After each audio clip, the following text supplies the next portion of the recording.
Welcome to Tappy Vegas, brought to you by Better and Great. Today we're breaking down UFC 325, the second numbered event to start the year on Paramount Plus. If you don't have Paramount Plus yet, for only $9 a month, you guys can watch the fights. There's no more pay-per-views. Go to our website, bettergreen.com. Click on one of the links we have there. Sign up for Paramount Plus so you guys can watch the action as well. We got a rematch today, Bobby. We have our man Volkanovski versus Diego Lopes. I believe the first one ended in a decision. It'll be interesting to see what happens here. Diego Lopes has a lot of hype. Volk is a name that a lot of people know, and I wouldn't say has a ton of hype, but has a ton of respect, right? Maybe not as much as he used to, maybe not as much as he should, but a legend of the sport nonetheless. Last week, we gave out a free pair of signed gloves to Parker just because he had such a great year last year, and we wanted to throw something the way of one of our Tapology group friends. He won the week again, dude. Parker has just absolutely been on a tear as the all-time pick percentage leader. Also, Parker, congratulations again, man. Just absolutely killed it. We might have to get him on the show sometime. When we started out, Bobby, with the company that we started with, Parker was the MMA show guy. He was the host, one of the hosts over there. It doesn't surprise me he's doing so well. This dude knows his stuff. So, Parker, congratulations, man. Bobby, are you ready to get into these fights? Yeah, let's do it. Let's talk about it, man. First up, we have the Quillen Salkid. I'm not exactly sure how to say his name. Versus Jamie Malarkey. I'll let you start with that one, Bobby. Yeah, so this one's going to be pretty quick. Betting odds, this is one of the biggest discrepancies on the entire card. I kind of feel like for good reason. You got Quillen's kind of like the latest big prospect in the MMA world right now with the whole Anzacs and everything going on. So, one of the biggest up and comers in the world, with Volkanovski and Israel Adesanya, Dan Hooker, all those gentlemen, Robert Whitaker, etc. Uh, Jamie Malarkey, also from Australia, was that guy also. So it's kind of like the past hype versus the present hype, Mm-hmm. potentially future hype here. So that was Jamie Malarkey. So he knows what it's like to be in the position that Quillen currently finds himself in. Quillen's riding that 5-fight win streak, huge, massive favorite. As I mentioned, the biggest one on the card, and for good reason, as I said. So you got Quillen right now. You can get him just on money line minus 1,050. So yeah, pretty self-explanatory. Malarkey's plus 675. I don't disagree with this. Malarkey had a lot of hype, had a lot of potential when he came in. He's kind of lost it. He's just not been doing the best, and that's okay because I mean not everybody can kind of live up to that. He's kind of made his name off being a just a tough, durable guy who's always down to fight. Nothing really from a technical standpoint stands out.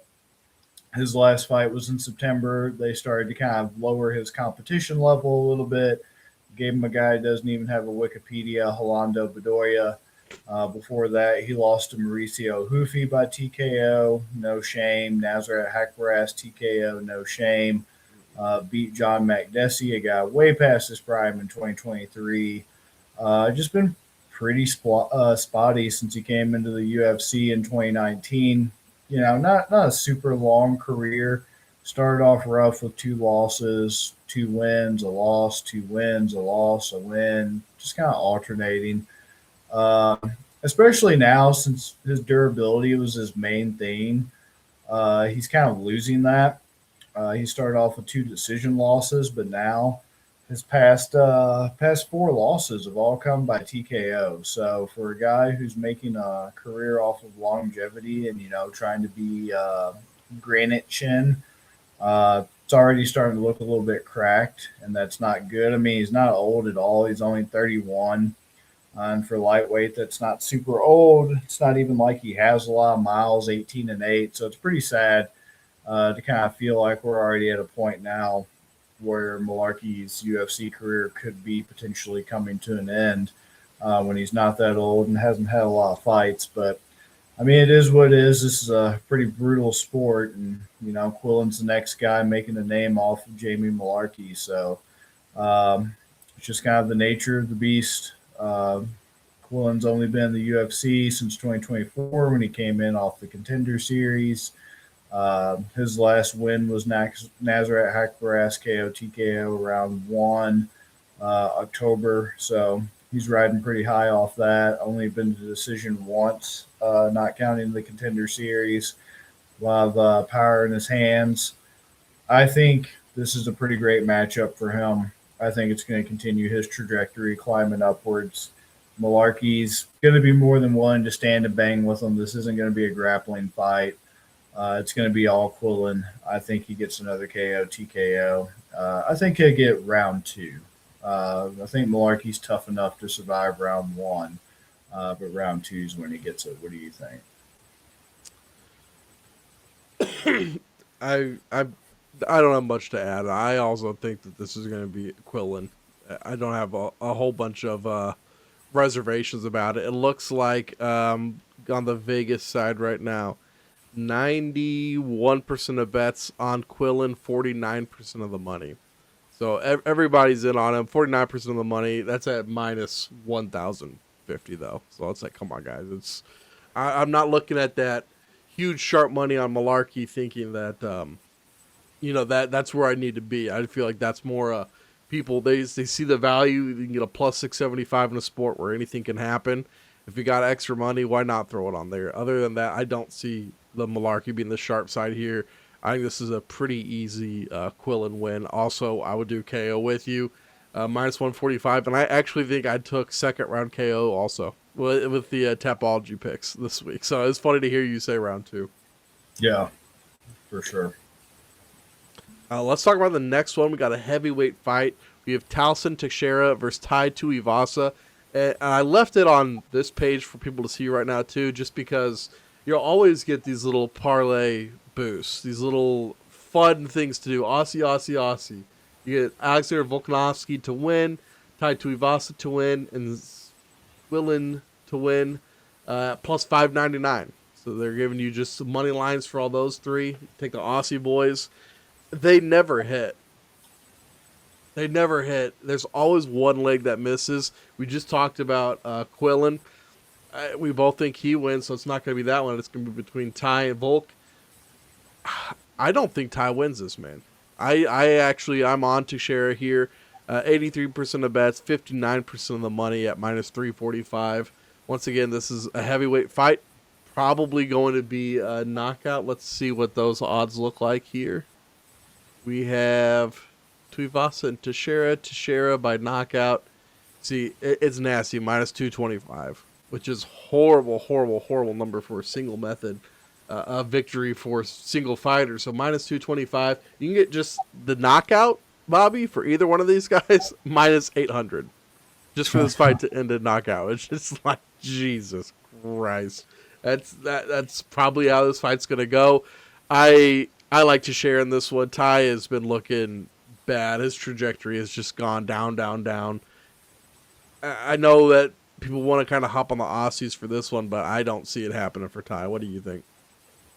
This is a heavyweight fight. I try not to spend too much time talking about men's heavyweight fights. Yeah. And I'm not going to on this one either. Pick a fucking coin and flip it. That's how it always feels. I'm going Tai Tuivasa money line simply because plus 275 is always just too good to pass up in a fight that's just between two drunk uncles. I get it. He's on a 5-fight losing streak. He's been finished in 4 of those 5. My cope that I'm sipping on and packing, that long cut cope, it's Cyril Gane, Pavlovich, Volkov, Tybura, and Rosenstrike. Now, I know Rosenstrike has been booted from the UFC since that fight happened, but at least it was a split decision. It was a close fight. The rest of them, not really much shame in getting finished by those guys. He's still only 32, which is, super young for heavyweight. 14-8. Mileage is starting to get there, especially when you're starting to get finished. And if you take, KO, TKO losses from heavyweights. Obviously, the punching power is a lot more, intense. And he has been around the UFC longer than I thought. November 2017, starting to be a pretty grizzled vet. But he's taken a year off, a little bit longer than a year. His last fight, when he lost that split to Rosenstruck, was August 18th, 2024. He's intentionally taken time off, he said, to get his head on straight, recover, figure out some things, et cetera, et cetera. I think it's going to be a benefit to him to have done that, especially getting finished and, getting his chin back and, the cerebrospinal fluid and all that other nerd shit taken care of. And I mean, hey, he won the Amazing Race Australia edition with his brother during this time off. So he should come back reinvigorated, a new purpose, and at least hopefully get this win, because my main thing is Taliesin Teixeira. He's just way too new to the UFC. He's way too new to fighting in general. He's only had 9 pro fights, just point blank period. And he's coming off a pretty brutal TKO loss to Derek Lewis in round 1 last July, 35 seconds in. That's his first professional loss. We've talked about it on this show a lot before. How do you react once you finally, when you're no longer, undefeated? How do you react? Does that start a spiral? Do you drop a few more? Do you lose your confidence? How do you react? That's what I want to see, especially when you're getting finished. Derek Lewis and Tai Tuivasa, very similar styles, very similar power punchers, et cetera, et cetera. Is this going to be a mental block that's going to cause Taliesin Teixeira to get flatlined? And we see Tai Tuivasa doing the truffle shuffle and drinking beer from a dirty old shoe. Possibly. I mean, Taliesin's only 26. Once again, very young for the division, not a lot of wear and tear. But that first loss is always a pretty big issue, pretty big hurdle to overcome. So when the odds are just that ridiculous in a heavyweight fight, I just like to sprinkle a little bit on the underdog. So yeah. I don't blame it. You can get the shoey time parlay right now, Bobby. Tuivasa to win by KO, and win in under a half total round at plus 900. Yeah, I don't mind that one bit. All right, let's talk about the next fight. Fiziev versus Huffy. Take it away. Yeah, Rafael Fiziev, Mauricio Hufi. This one's very interesting. I have a little bit more to add on this. You got Mauricio, who with that whole Fighting Nerds team has just kind of been a revelation since they stepped on the scene. They have experienced some losses. Jen Silva just rebounded with his loss by beating Arnold Allen.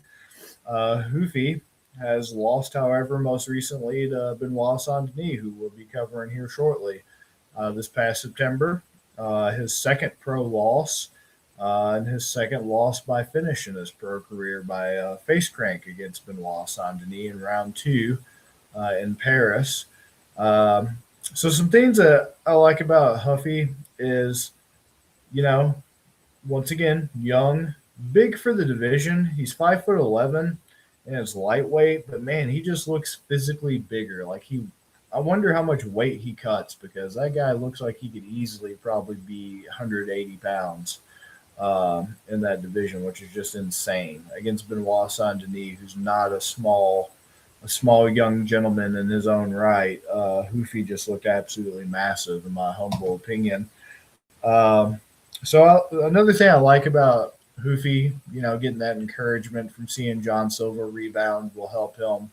Looks like he's been spending a lot of time with another guy we're going to cover on this card, Volkanovski.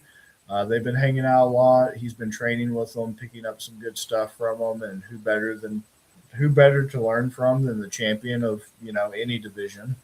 So Volkanovski's definitely probably teaching him the things that he struggles with the most, right? His loss to Saint-Denis was showing us that he gets backed up to the cage very easily, doesn't seem to have much grappling defense, takedown defense, that sort of thing, kind of looks a little bit lost on the ground. And if you don't let him pressure you and you don't let him get in your face and you threaten him with your own power, makes it very hard for him to come forward and takes away a lot of his pressure, which he so heavily relies on to be able to get those takedowns of his own, to be able to do those things to you when he's got you panicking and having to make quick decisions. So hopefully, since that loss to Benoit Saint-Denis, he's went back with his team and his coaches, and he's looked at those issues and he's tried to address. I don't want to get backed up to the cage when I can't back somebody else up. Don't pressure me because I can't pressure you. Improve that takedown defense, improve that awareness of your position on the ground to avoid sub attempts, et cetera, et cetera. Hopefully, that's something he's done. So Fiziev, on the other hand, one of the most talented strikers in that division, I personally feel like. And if you don't believe me, even Armin He is. Sarukian has recently said that he thinks Fiziev is one of the best in that division when it comes to the striking. So pretty high praise from one of his main competitors.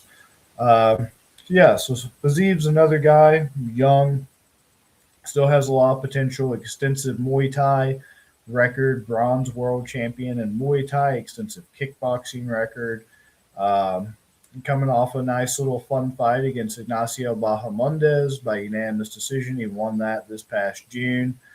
Before that, lost to Justin Gaethje. That was a pretty close fight. It was a good one, that's for sure. No shame in losing to Gamrot. That actually started his, I think he tore his ACL in that fight. That's actually how he lost, TKO knee injury. So he had to take some time off to recover from that before the Gaethje rematch. And his first loss in the UFC was his second loss in the UFC. The second loss period was to Gaethje in the first fight in March of 2023. Before that, his debut, he lost to Magomed Mustafayev. No shame in losing your debut, jitters and all that. Strung together a nice little win streak against Alex White, Mark Diakase, Hanato Moicano, Bobby King Green, Brad Riddell, and Rafael Dos Anjos. So he had that little 3-fight skid, had the little ACL recovery, and then, rebounded, looked great against Bahamondes. And I think he's still young enough, not a lot of MMA miles, so he can still string together a pretty good run at the title, I feel like. So this is a fun one. This is actually a rare example of some really good matchmaking, especially with Fiziev at Kill Cliff. That's an elite level gem, just like Fighting Nerds is an elite level gem. I see this primarily being striking, but another thing I'm thinking about is like in that second Gaethje fight, Fiziev actually did a little bit more grappling than I thought he would, and had Justin Gaethje basically in a mounted triangle at one point, and I don't know why he didn't really try to finish it, because I genuinely believe he had a pretty good chance of ending that fight by mounted triangle if he really wanted to pursue it. But instead, it was just a fun back and forth kind of little war. I think the odds are nice on this since you're getting Fiziev at plus 102, Huffy's at minus 122. I feel like it should be that close. So that's pretty good. You got 44% of bets are on Fiziev right now, 56% on Mauricio. That I do think is a little bit wild. I think it should be a pretty even split personally. My main concern, I'm picking Fiziev on this. Let's see, Fiziev decision, you're probably not going to get anything. They're probably anticipating it going to decision. But why I'm picking Fiziev mainly is, there's some things that concern me that he could get caught with, like he has historically in his fights. Like the second Gaethje fight, he got dropped by the, trademark Gaethje uppercut. Mauricio Hoofy kind of likes that uppercut as well, with a very similar setup. So that's concerning. It's also concerning that, like I said, I think Hoofy is getting better by training with Volk. He probably is really addressing those issues. But I see this as primarily a striking battle. And as I mentioned earlier, Fiziev should have the edge. Huffy being bigger is concerning, but in the end, I think the skill and the experience from kickboxing and Muay Thai for Fiziev is what's going to make the most difference, rather than any type of size advantage or disadvantage. And if it does go, grappling heavy or intensive, I could see Hoofy trying to do like a scissor sweep type of setup like he did against I think it was Malarkey. Um, but I also wouldn't be surprised if he's not really. I mean, he's working on it, but he's still not exactly putting forth the most effort towards it. And I think that Fazib would still have the edge. I guess is what I'm looking for. I think Fazib would still be able to do something a little slick if he chose to do so, like he was doing against Gaethje. And yeah, it was a Malarkey where Hoofy hit a nice little scissor sweep, but that was also because he already had Malarkey very hurt and wobbled at that point, and he was already up against the octagon fence there. So it's just easier to get than trying to just blindly go after it. So I got Fazeev, and I think for now I'll just go money line since it's a nice little plus 102. What do you think? I agree with you for this one also. I think you said it great. I think he's the better striker. I think this is going to be a striking match. Once you say this a lot too. Some guys are great at being the hammer, but they cannot be the nail. And Benoit Saint-Denis just broke Huffy. I mean, it was kind of surprising how it looked like Huffy was just completely outmatched once Benoit Saint-Denis started imposing his will. Fiziev's also a guy I think that's going to go after him, be aggressive, and take the fight to Huffy. And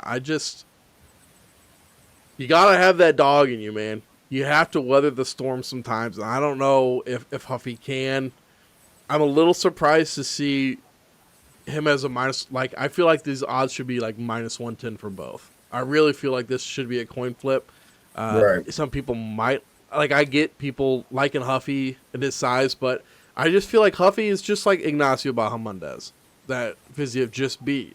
And it's like, I feel like they're both lengthy strikers, whereas then you're also looking at, I think people are discounting Fiziev because, he was gone for a while. He's only 2-3 in his last 5. It's like, okay, he's gone because he was injured, and that was one of the losses. And then the other 2 losses, you said, to Gaethje, the current champion. So it's like, this dude's he's fought, I believe, RDA, right? Yeah, RDA, yeah. King Green, Renato Moicano. He's fought really high-level competition. Not saying Huffy hasn't fought good guys either, but Huffy just got, as Justin Gaethje would say, one guy can hold you down. He got held down by BSD. It could have got ugly for Huffy. So I agree with you. 44% of bets, only 40% of the money. So a 4% sharp lean coming in on Huffy at the minus 122. Like, that doesn't bother me one bit. It really doesn't. Yeah, and especially once I remembered Faziv's even been before he was, making a name for himself in the UFC. I remembered that this is also a guy who was like one of the primary Muay Thai instructors at Tiger Muay Thai, one of the biggest gyms in the MMA combat sports world. So that alone is one hell of a credential. So. All right, Bobby, let's talk about the co-main event. We're talking Dan Hooker versus the guy we were just talking about, Benoit Saint-Denis. Saint-Denis, minus 310 favorite. 79% of bets on BSD, 69% of the money. I don't know what's up with me, man. I'm on a lot of the dogs today, and I think I'm going to stick with the dogs, man. I'm going to take Dan Hooker here. I just think he's tougher, a good striker. BSD, he's looked great. But that loss to Moicano, man, that really dropped my stock in BSD. And that's not, like, I feel like when you say stuff like that, people take it as a slight to the other fighter. I'm not trying to. I like Money Moicano. It's not about Moicano. It's just he did not look very good. There's been a couple of losses for BSD that haven't looked great. Dan Hooker, I know, just lost to Arman Sarukian. I think he's probably the best guy in that division. I don't know why he wasn't in that Patty versus Gaethje fight. I don't know. It was goofy to me. It's like, all right, who wants to hold on to it until some of these better guys can come back? But I think Dan Hooker's just tougher, man. I like Dan Hooker to get it done at plus 250. 21% of the bets, 31% of the money, 10% sharp lean on Dan Hooker. I think it's too good. I think it's too good to pass Hooker up here. What do you think? This one was tough. Most of these fights are pretty competitive. Like the Fiziev, Hoofy one's competitive. Heavyweight can always go, however, so there's some good competitive fights on here. Um, this one I was going back and forth on. I do feel like it's going to be competitive, but I'm going Benoit Saint-Denis because when I was watching tape to prepare for this card, that fight that he had against Hoofy, we just saw Dan Hooker get submitted by an arm triangle, and not even that long ago. That's my other theme is I feel like Dan Hooker's coming back really fast. They were actually talking about it in one of Armin's interviews where he was talking to Ariel, and Ariel was saying, are you a little bit, resentful or mad that, usually the guy that you beat, has to have a medical suspension, and the winner usually ends up fighting way before the loser does before they can even get medically cleared. And it's like, yeah, Armin's still on the shelf, and this was just November and late November at that he got just brutally choked out by Armin and just was not in that fight at all. And it ended round 2, 3 minutes 34 seconds, and you're already fighting again. And Armin's TBD. We don't even know when he's fighting again. Annoying. Right. And 35 is not super old, but it's starting to get to be that way in the lightweight division, especially when you're 24-13. I know he's had that nice little 3-run win streak over Gamrot, split decision, highly controversial. However, Jalen Turner split decision, and then Claudio Paellas he finished with a front kick and everything. I just think that my biggest issue is I didn't realize Benoit Saint-Denis had implemented that much grappling like he did against Huffy. And it's just like he was so able to so easily to take down Hoofy and instantly put him in a position where he was threatening the arm triangle multiple times. And that's obviously a position that we've seen Dan Hooker struggle with and barely even be able to defend. And I know Armin Sarukian's, I'm willing to bet, a way better grappler than BSD. But nonetheless, just not a good sign that you just got subbed by that. And then the guy you're fighting next also has a very strong arm triangle choke. It was interesting seeing that on the tape and everything. He's just a little bit younger. And has that experience, but not to where it's starting to become a liability. So yeah, I mean, he struggled with Moicano, like you said, but I mean, other than that, I think it's kind of overstated because I'm going back trying to jog my memory, and it's like, okay, Moicano, that's questionable, but yeah, Poirier, no shame in that. Poirier was Poirier, right? He got his ass kicked in both, though. Right. Yeah, but that's my concern. Right. So Moicano, like I said, that's a little bit concerning. But Poirier, it's like, all right, that's just you bit off more than you can chew against a guy who was always dangerous and was smart enough to know just when to retire before he started looking just terrible. So Poirier still had some left in the tank. He was just one of those rare examples of, man, this guy is smart. He knows exactly when to get out. So kudos to him for that. But I mean, I still really like that Ismael Bonfim win. Still really like the win that he had over Moises. And obviously Huffy beating him by face crank. And then Dariush, she's starting to get a bit too old. I mean, it's a good litmus test to make sure that you can still, flatline Dariush to keep up with Sarukian, who did it before it was cool and whatnot. So nice rebound.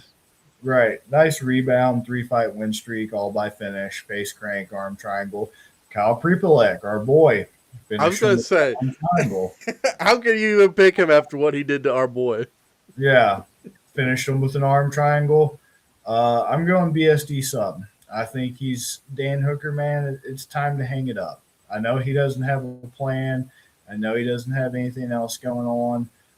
He used to be actually one of my favorite fighters. In like 2018, Dan Hooker was easily one of my top 5 favorite fighters. And I thought that guy was going to be perennial top 5, if not champion at one point. And now he's slowly still been hovering around top five, but over the years now, I'd say he's like top 10, top 15, about to be, like I said, should probably retire at this point. Um, I think that I don't know how many fights he has left, but each and every fight from here on out, especially with the damage he's taken and everything else, he needs to start really thinking about it. You got 21% of bets on Hooker. I'm shocked. Usually people don't know when to quit. It's like Brokeback Mountain. They wish they could quit this guy because he's so funny. He's just a really funny guy, and like, oh my god, dude! Like, I wish every fighter was just so cool like him, and just like really made a career off of getting their ass kicked. And it's like, well, that's cool, man, but they don't get medical. I would hope he'd want a little bit more for his life, but hey, what do I know? Yeah, and money line plus 250 Hooker, minus 310 Benoit Saint-Denis. I hate how they change shit around here on the DraftKings app. Sorry, DraftKings, but like I can't see what just like Benoit Saint-Denis said. But, plus 150. It's weird, but I see it now. Sure, why not? Nasty. Take a little edge off of it by sub. Why not? Well, by sub. Hey, all my real homies mess with Prepelec. Right. Shout out to Kyle Prepelec. All right, Bobby, take away the main fight, man. Volk versus Lopes, part 2. Yeah, so another head scratcher with how that division's looking right now. Of all the people that Mobes are very deserving of a title shot. I honestly think he should be the guy fighting next up for that belt. And I'm sure I'm about to come across even more people more deserving in that division of a title shot. But for whatever reason, here we are, right? The rematch, I'm sure some people asked for, but it wasn't me personally. So, yeah, I don't know what's going on, but Volkanovski, we already know what Volkanovski is. Movzar is the number one contender. Yeah, Lopez is number 2. And then from there, it drops off. How Yair is still number 3, I don't know. But here's another guy, right? LaRon Murphy. How's he not at least up next, right? If not Movzar, I wouldn't be mad at LaRon getting a shot. Aljo, I think, is still a few wins away. John Silva's a few. Arnold Allen just lost, and then I don't really care about anybody after, right? Steve Garcia, Ortega, Emmett, Pitbull. Vallejos is getting there, but not yet. Ige and Onama, right? So you got 2 other guys that I feel like personally should have gotten this before Lopez got it again. But how do I think this is going to play out? Volkanovski's a great striker. Definition of mixing the martial arts, very well-rounded, very technical, very sound, very cerebral, great game plans, etc., etc. This is a rematch, though, and rematches can always get very wonky, very, very weird. And this is kind of like my biggest thing is I need to try to see like who usually wins rematches, some type of statistical backup here for this. And I thought it would be easier to find, but whatever. I'll just freestyle it without the statistics behind it. Rematches are weird because you would usually think, okay, if it was a close first fight, which I don't really feel like the first Lopez Volkanovski fight was particularly close, you'd kind of lean more towards whoever lost to win the rematch. I'll give you an example of Dustin Poirier, Justin Gaethje, right? Dustin Poirier, Justin Gaethje fight. Poirier won the first fight, but it wasn't a blowout, right? Very close up until the very end when Gaethje just got exhausted and got finished. Second time around, way different, right? Gaethje game planned, had the head kick, all that.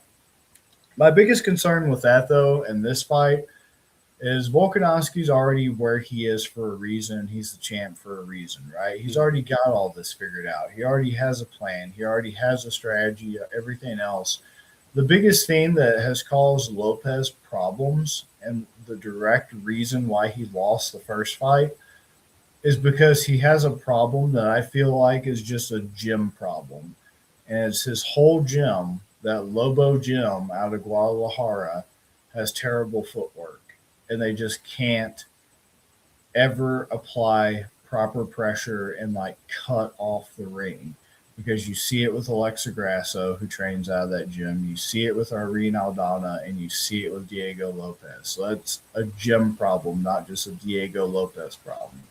And to me, that's a lot harder to fix when all your fighters have that. Because if you could fix it, you would. Or at least I would like to think that, right? If you're Right. paying these people all this money and spending all your time, effort, and energy with them, they should realize every single one of our fighters has terrible footwork and can't apply pressure and can't cut off the ring. What do we do to solve this? And you just see them do the same thing. So it's clearly trained into them. It's clearly part of how they're practicing and rehearsing. As I put a little bit of pressure, and then they just inexplicably back away and just let their opponent get off the fence and go back to the middle. And they all do it. And they all do it. And there was only like one moment in the first Volkanovski fight where Lopez somehow just kind of like stumbled his way into like lining up with Volkanovski and catching him up against the fence. And Volk was trying to move to the right, so it would be Lopez's left. And that's when Lopez started really applying the pressure and started getting Volk to the point where like he panic shot a sloppy takedown and it was easily stuffed by Lopez. And then he, once again, with no explanation, managed to, for some reason, let Volkanovski get up. And then from there, it was the same thing over the next 4 rounds of just Volkanovski step up leg kick, jabbing Lopez's face off. He had no answer for it. Step up leg kick, move out of the way, jab his face off, just do whatever he wanted. Just picking away at him, pitter patter, taking away his biggest thing, which is those wild, crazy, explosive punches that he has. And I just don't know if that's going to necessarily change when it's a gym problem. It'd be great if they had that level of self-awareness and if they could make that something that he comes out and he just looks radically different. Because by his own admission, that's probably his biggest flaw is his footwork and his ability to cut the cage off. Um, I mean, I'm getting concerned about Volkanovski right now because of how, he's been around for a while. He's getting older. He's had a lot of these title defenses at this point. And his chin.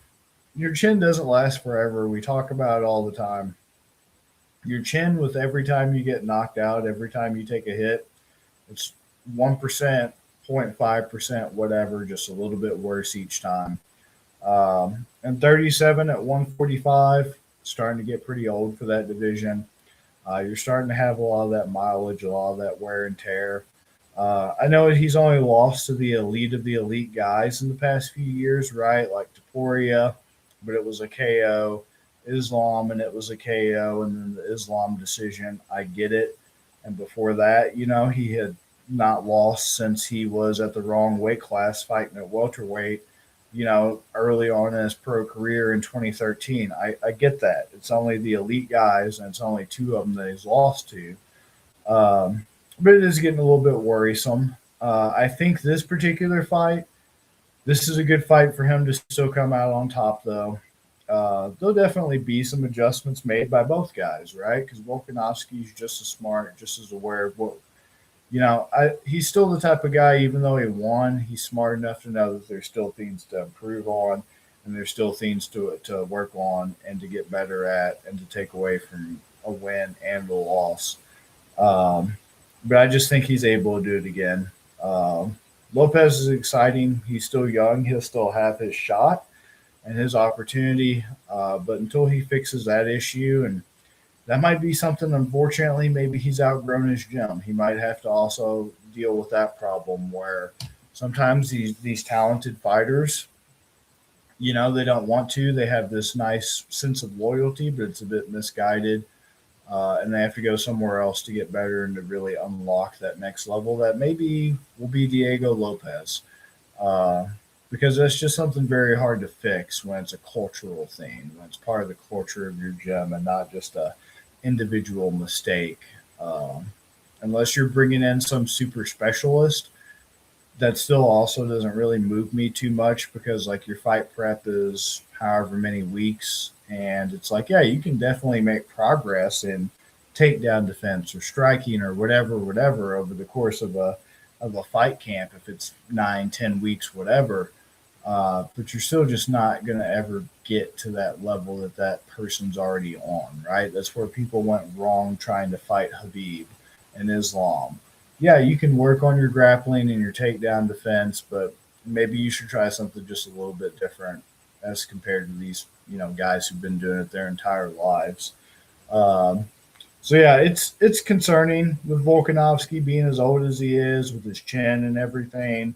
Um, but it's just hard for me to kind of see this fight pretty much going any other way other than kind of similar to how it did the first time. And I know it's a trap, right? Because I just saw of another fight where that was a trap, and the rematch went way different than the first fight, and that's Alex Pereira Magomed Ankalaev. First fight, Magomed Ankalaev absolutely dominated. And I even said in the rematch, I was like, why would it change, right? Like, you beat the guy at his own game and everything else, blah, blah, blah, blah, blah. So this is a very close fight. Make no mistake about it. Don't twist my words. I wouldn't be surprised if Diego Lopes came out there and looked lithe and looked like a prime Michael Jackson with just how he's spinning around out there, just cutting the fucking rug. Um, but especially at minus 142 for Volk, plus 120 for Lopez, it's just not that enticing for me to get off of Volk. And especially now, very interesting. 45% of bets are on Volk, 55% are on Lopez. Very, very interesting catch there. Um, so yeah, I'm going Volkanovski. As far as like, do I have a method for him? Decision plus 150 is interesting. I don't think I get the KO TKO. Sure, I'll go Volkanovski decision at plus 150. What do you think? Yeah, I'm not gonna add too much. Like you said, his two big losses, Ilya and Islam, are just like generational dudes. They both starched him. I know Islam had the decision win also, but the two wins that stick out in people's minds are both the knockouts. I don't see Lopez isn't like a big power guy. He's really he likes to push the pace, but you can push the pace and do as much grappling as you want. He lost Makachev unanimously the first one, and I just think if he was able to hold up against him, and obviously he held up and did just fine against Lopez, beating him the first time around. I just have a hard time going because you said, and it's true. Sometimes the rematch is the exact opposite, but sometimes it's the same. Like we just saw with the guys that we were just talking about, Fiziev and Gaethje. Fiziev lost to Gaethje the first time as a rematch. I believe he lost by majority decision the first time, then he lost unanimously the second time to Gaethje. So, Yeah, good point. Yeah. in this one also, 55% of bets of Diego Lopez, 86% of the money. Uh, Ooh, that's concerning. that's concerned. So that's a huge sharp edge at plus 120. It's like, okay. I mean, it's sharp money, but it's still the public side. And then at plus 120, Vegas isn't going to want to pay out 86% of the money at plus 120. They would love to pay out 14% of the money at minus 142 with Volk. And I just think Volk is the boring pick. He's the easy pick. But once again, and I think it might put a lot of people off of Volk to do just a method to get some of those big plus money bets. But I really feel like maybe just do what Vegas wants to happen, is just take Volk on the money line at the minus 142. It's not a great number, but it's definitely not a bad number, especially we were talking about a minus 1050 earlier. Minus 142, you can handle it. You can swallow it. Minus 142, that doesn't bother me too much, man. I'm trying to come up with something different. You hit most of the good stuff there. It's just I thought Lopez was going to win that first one. I believe I did too. Yeah, when we broke it down, we both picked Lopez. I think so. It's like, if it didn't happen that time, not saying that it can't happen this time, but I mean, he just had all the momentum on his side. He was coming in. Volk was off of back-to-back knockout losses. How's he going to look against Lopez, the young, hungry guy? This isn't a fiery matchup. They don't hate each other. This is just going to be two athletes competing. There's no bad blood here. So, I really like Lopez. I'm a big Diego Lopez fan. I love how he's like always in the corner for his teammates, his buddies. But I I just have a hard time not seeing this. Just like you said, I have a hard time seeing this not being a repeat of what we saw the first one. Right. Yeah, and like you said, with the whole hammer being the hammer versus being the nail, not so much for Lopez, but just in terms of like what I was talking about with the pressure and cutting off the cage and everything. Like the first fight really exposed as a weakness, and I don't want to use exposed; it's overused now, fraud check and all that nonsense. Right. But it really was a showcase of the limitations of that skill set. And not to say that it was like all flukes on the way to that point, because it's not, right? When No. you get that far and you only lose twice, and one of those is to Volk and everything, um, yeah, it's not a fluke, but it's just very much like a okay, this is your skill set really was heavily reliant on what do you do when you can't pressure and the Right. person doesn't back down, right? Or they just like Volk did the whole fight. They just sidestep you. It's such a stupid, simple thing that you're like, that'll never work. And it's like that was the main thing. Holloway, man. Right, They're yeah. just elite at it. Right. So you just sidestep and you're just never there. It's like you don't like I said, there was only that one point of the first fight for like 10 seconds where he had Volk panic shoot. And then he didn't really take advantage. And he never Right. replicated it the rest of the fight. So it was like, okay, that's just at that point, that's just an outlier. Right. So of course, in a fight you can get caught, it can happen, and all you need is one. But it's another 5 round fight. It's like you got to aggressively hunt those opportunities, but then also not gas out because it's 5 rounds. So that's tough to do. Right. Right. Absolutely. Well, Bobby, on our website we have a ton of promo codes. I believe over $1,500 worth of just free money for you guys from DraftKings, BetMGM, FanDuel. So if you guys haven't signed up, head over to bettergreen.com. That's better, BETTOR green.com. Get signed up for those books. Get some extra free bets to just throw on some of these fights. But we always give you to end the show a big plus money bet to win you guys the biggest payout possible. Bobby, what do you have for us this week? Maybe use some of those free bets to cash out. Yeah, so I mean, when you're just dancing around in a money thong with your 1,500 stuff near your Richard, I'd like to take that money. And at first, I was like, maybe Fazeev KO TKO at about plus 450. That looks kind of nice. Then I Yeah. remember earlier you mentioned the Shui prop on Tai Yes. Tuivasa, and that's at plus 900. And I was like, man, what better way if I'm going to be dancing? Why don't I include a little truffle shuffle in there and drink some beer out of the dirty old house shoe? All right, I would try find. There it is. The Shui time, everybody. Oh, There we go, shoe time. it's gone up. It's at Oh, now it's at plus 950. We got an extra 50. damn! Just in like the 10 minutes between bringing that up and now, it was plus 900. Now it's plus 950. There we go. So remind the people it's Tuivasa by KO, and then what's the under on it? Tuivasa by KO under a half round. So that means under 2.5 minutes. All right, there you have it, folks. I think that's a good one at plus 950. All right, we're locking it in. Thank you guys for watching.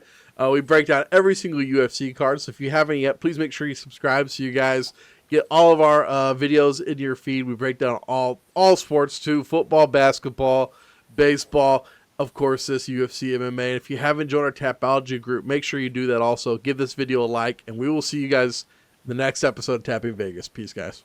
Peace.